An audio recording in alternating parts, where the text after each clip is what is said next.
Hi and welcome to the video. In this video, I'm going to be reviewing the album 99 Songs by A.R. Rahman. So before we begin the video, let me just tell you that this is just the first part of the video, as you can probably see in the title. Second part will be coming tomorrow. But one thing I would like to mention right up at the front is that although the movie soundtrack has been released in three languages, Hindi, Tamil, Telugu, I'll be touching upon only two of them, Hindi and Tamil. Uh, like if there are any watchers who like the Telugu version more, let me know. But I don't speak Telugu, so I don't understand Telugu that much. So I don't want to do any injustice with that. So I'll be focusing only on Hindi and Tamil. With that being said, let's get right into the review. Let's start with the song Sofia. In Hindi, the song has been sung by Shashwat Singh, and there are small alap portions, both in Hindi and Tamil, by A.R. Rahman. The lead vocalist in Tamil version is Shrikant Hariharan. Lyric writer in Hindi is Navneet Work, and in Tamil is Madan Karki. The song starts with this atmospheric car kind of a sound, then some guitars enter, but the first transition happens with this organ sound. There's a small riff played in the organ, so I really like that the way it transitions into the song. Towards the end of the song, the rhythm of the song slightly picks up, and you have this bridge or chant like a section where Rahman also does an alap. That is one of the highlights of the song when the song is going on and Rahman does this overlapping portion. So for me, that was the best part. Then you have certain tabla portions at that place as well. So that also slightly lifts the song. Lyrically, this is a very earnest romantic kind of a song, a romantic song in the traditional sense, where it's a bit abstract and a bit aesthetic. So Navneet has done a brilliant job in maintaining that. In the Tamil version, if you see, Madan Karki has done a spectacular job of keeping the consonants and vowels in the same place and writing it in a way that maybe they're writing to lip sync. I'm not sure. It's not a literal translation, thanks for that. It's almost like they've paraphrased it, but they've done it really well, where it's absolutely sticks to the meter and you don't really feel that this is a dubbing song, if you will. It almost sounds like it was conceived in Tamil. It's that good. Shashwat has done a great job in maintaining that romantic, soft, mellow feel of the song. But musically speaking, for adding certain nuances, I really like what Shrikant Hariharan did with the Tamil version. I felt that Shashwat focused more on the feel, while Shrikant did maintain the feel a bit, but he focused more on musicality.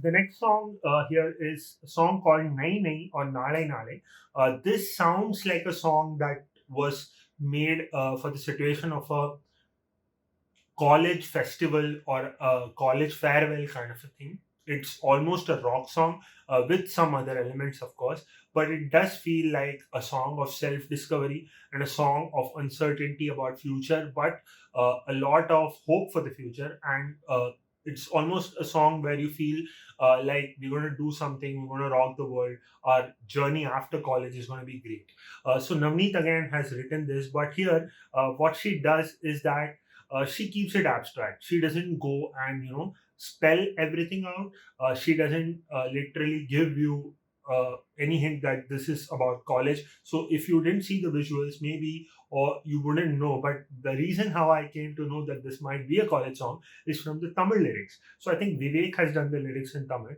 He literally mentions canteen, benches, and all those things. So I like that approach as well. I don't know why they did that. The abstract one also sounds really good because that is what they conceived, and this is what these guys conceived. Maybe the Tamil writer was just a bit bored. Like we have done a lot of these songs, right? We'll win, Naalai Namake, and all that kind of stuff. So he maybe felt like, okay, let me just be very sincere to the situation. Let me write about college. So he even mentions the word Kalluri and all that. So you straight away know it's a college song. I lyrically don't have any preference between the two because I liked both of them equally well. Musically and arrangement wise, the song has a rock feel to it where you can straight away hear those rock drums, some electric guitar, and those rock kind of bass lines. It still keeps the energy pumping, but it never overpowers the actual lyrics or the vocals.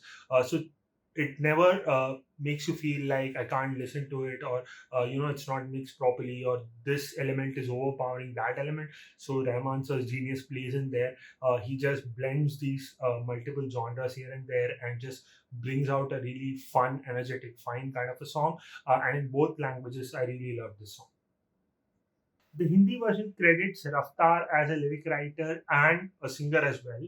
So I did feel some kind of a enthusiastic element in the lyric, maybe which could be traced back to Raftar, but I didn't really hear him in the song. Let me know if I'm wrong, if you guys picked up on that, and if you know where he has sung, let me know. Or maybe he did some small part in production, so that's why they've credited him. I don't really know. Maybe it's the background vocal or one of those chants was him. I'm not sure. Please let me know if you guys know. While Benny Dayal, he's just made for these things. He has absolutely knocked it out of the park for the Tamil version. The next song is a song called Soja Soja in Hindi or Poyisonna posikiduven in Tamil. So this is a very catchy, quirky kind of a song. If you understand Tamil, you know by the Tamil title itself that this is very weird. But it's completely wacky. This is the kind of Rahman that we love and we know from the past. So there's a song in a movie called Chillin' or Kadal, the title track. It's as wacky as that. Or for the Hindi listeners, there's a song in Yuva called Dol Dol. It's in Tamil as well. So these are these wacky kind of songs where he just lets go and he plays along with the music as and when he likes and however he likes. So this is one of those songs. So this song is a huge jazz influence. A lot of the elements come from a certain Broadway themes, come from certain 1920s, 30s swing and jazz music. If you listen to the drums, they are played with those brushes. The bass line, instead of a bass guitar, is from a standing bass, an upright bass. It's like that huge violin, which is actually a bass instrument. Then, whoever played piano on this has done an absolutely amazing job. I think it might even be Rahman himself. Scale wise and melodically, harmonically, the song goes all over the place, but it's all put into context using those brilliant jazz chords. It's not a very easy song to determine chords to. They played it a lot with it. I really like that. In the Hindi version, the vocalist is just Sasha Tirupati. In the Tamil version, Nikita Gandhi is also credited. Both of them do a great job. It's so perfectly blended that you don't know who sings which part. It's so intricate, and it gives you this feel of a cabaret or a feel of watching a live Broadway show. It takes you back into that era. There are some English portions as well, which I think Nikita has done. I'm not really sure about which ones which, like I already mentioned. One more thing that I really loved about this song, and especially in Tamil version, is that it's a bit edgier, right? The concept of the song is maybe, from what I get from the lyrics, is that there's been a breakup and the woman is accusing the guy of saying, "Why did you leave me?" and "Why for her?" and all that conversation is happening.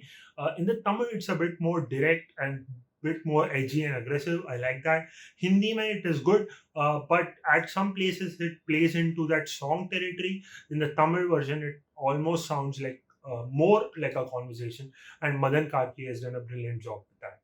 The song then ends with a big bang, like a crescendo, but not crescendo in the literal musical sense, but peak of the song as such. But before that, you have these brilliant violin runs. Make sure you look out for that and hear them. That's just absolutely to die for. The next song is Sai Shirdi Sai. So the song has been sung by Bela Shende in both the languages, with Rahman sir doing some small vocal stuff here and there, but mostly it's Bela's song. The song begins with ghatam and these sort of Indian percussions, which I really like. That adds a lot of groove to it. But as the song progresses, you have other melodic instruments and elements coming into the song as well. So this is fairly a straightforward, simple, divine kind of a song. It's almost like a bhajan, but by its structure, it's not technically a bhajan, but it sounds very similar. I'm a huge fan of the Bela Shende A.R. Rahman combination. One of my favorite songs of all time is a song called Man Mohana, which is typically a bhajan. It is from the film Joda Akbar. That's one of my all-time favorite songs. So whenever these two collaborate, I am really happy. I really enjoyed this song a lot. The Hindi lyrics have been done by Munna Shaukat and Navneet Work. What I really loved about the Hindi lyrics is that they have described Sai Baba in a couple of different ways. They have called him a Murat of something as well, right? An idol for something, while they also call him a Peer or an Aulia. So it's very interesting to see that they have used both Hindu and Islamic imagery to talk about him, which is very fair and which is right because he's a central figure who stood for Hindu Muslim unity and a lot of these things. So I really like that experiment. Also, they have tried to maintain a balance between Hindi and Urdu. So I really like that as well. The Tamil lyrics have been done by Mashook Rahman and A.R. Rahman. So there they simply take it forward like a bhajan or a spiritual song, whereas they don't go into these references. Even that is very pleasurable to hear. Bela Shende's singing is absolutely flawless here. There are only a couple of places where we hear Rahman doubling her vocal, so it's not a harmony, it's in the same key, but it just thickens the vocal. He's singing with her, maybe for two or three lines. That's it. Maybe he sang the scratch version, the track version, and while editing the final song, he thought, okay, maybe let me just keep it here. Maybe that's how they came up with that decision. But overall, the song is really beautiful.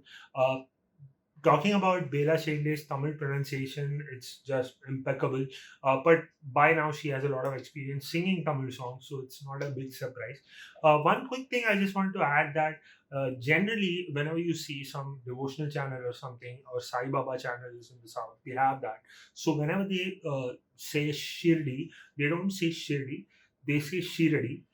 So that's what how Tamil people know it. A lot of them say that, but the actual pronunciation is Shirdi, and she has maintained that same pronunciation in both the songs because she's from Maharashtra, so she kept that, I think. So that's one thing I really noticed. Maybe if you had wanted to get a little closer to the Tamil audience, you could have intentionally mispronounced it as Shirdi. It's just an opinion. I don't know. They know better, so they have done that, and overall the song is just amazing. Now let's talk about the song Teri Nazar. This has been written in Hindi by Dilshad Shabir Sheikh and Navneet Work. The singer is Shashwat Singh. So this is a love song. This is a typical love song where he's serenading the girl. But you can find traces of melancholy in the song. But it's a very intense song. It's almost a song for longing. Uh, I really loved the fact that the lyricist went, to call the lover an obsession, a fitur. So I really like that. It is not trying to be or pretend to be a less intense song, so people would like it, they would connect with it. We have to say this. Let's go all out and say that. So I really like that. Kabilan has written the song in Tamil. He has done a fantastic job. Again, you can't say that if it was composed for Tamil or for Hindi, it just fits absolutely brilliantly. And I'm a fan of Kabilan, especially all the Mishkin films that he writes for. I love those songs. So here again, he's done a great job. Production and arrangement wise, this song keeps going back and forth between a western and a desi kind of an arrangement. It begins with the guitar and then you have the tabla dholak kind of a section. In between you can hear this beautiful string arrangement as well. But now we know that this is all like cakewalk for A.R. Rahman, so he just goes in and out of these things so easily, and so don't realize it. It just flows. The arrangement just flows, and it's a brilliant song. It's a treat for the ears. Shashwat does a great job. Again, staying in that melodic, mellifluous kind of a zone. But I felt that in the Tamil version, Hari Charan showed more involvement and he felt the words more, if you know what I'm saying, and the expressions and the way he emoted in the Tamil song. For me, I like the Tamil version slightly better because of that. Now let's talk about Jwalamukhi, the reprise version. Yes, that's how you pronounce it. It's reprise. Throughout my childhood, I used to say reprise, but turns out it's pronounced as reprise. So uh, this song, I've already done a full video on this almost a year ago, so you can go and check that out. I wouldn't take a long time to describe the song, but I'm focusing more on the Tamil version, but also I'll be correcting certain mistakes that I did in that version. So the first thing is that in the other video I had said that the song doesn't really have snares, but I'm wrong. It has a lot of snares right from the first 8 bars. So let me just correct that mistake. Also, I still maintain that Jwalamukhi is not a very singable word, but since we haven't heard it in any song yet as a hook or something, maybe they decided to go with that. So I really like that as well. The Hindi version, Arijit just takes the song and makes it his own. His voice just cuts through all this arrangement. I wouldn't say the arrangement is cluttered. It is very modern, lot of elements, but still they have mixed it in a way that his voice comes through and he delivers that punch that you require for that kind of a song. Sid Sriram has sung the Tamil version. He does a great job as well, and this is his zone, right? Where he has to just let go and emote and sing in those high kind of a register. But here somehow I felt that that power or energy was slightly lacking. It does pick up towards the last section where he kind of improvises, but I preferred Arijit's version much more. So that's it for the first part. Let me know what you thought about it. Put that in the comment section down below. I do a lot of music related content, music reviews. You can check that out on my channel. If you want to tell me anything, again, put it in the comments, or you can simply DM me on Instagram. If you like this or if you like any of the content, please consider subscribing. I'm trying to hit 1,000 subscribers.